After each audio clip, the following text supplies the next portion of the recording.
Hi everyone. In today's tutorial, we will show you how to send a PDF as a link, a simple way to share files without attaching large documents.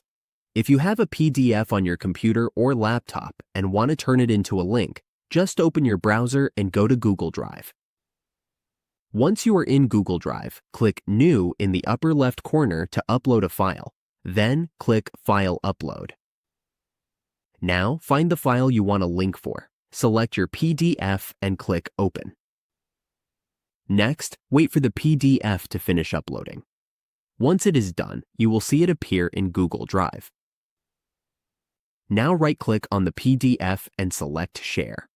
Then copy the link. To make sure anyone can open it, go back to Share and change Restricted to anyone with the link.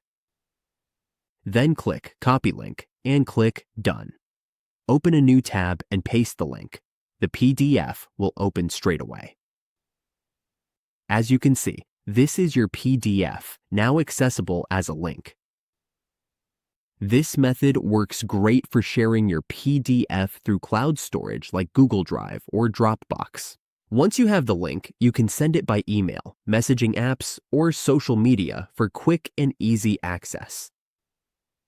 And that's it. Now you know how to send a PDF as a link.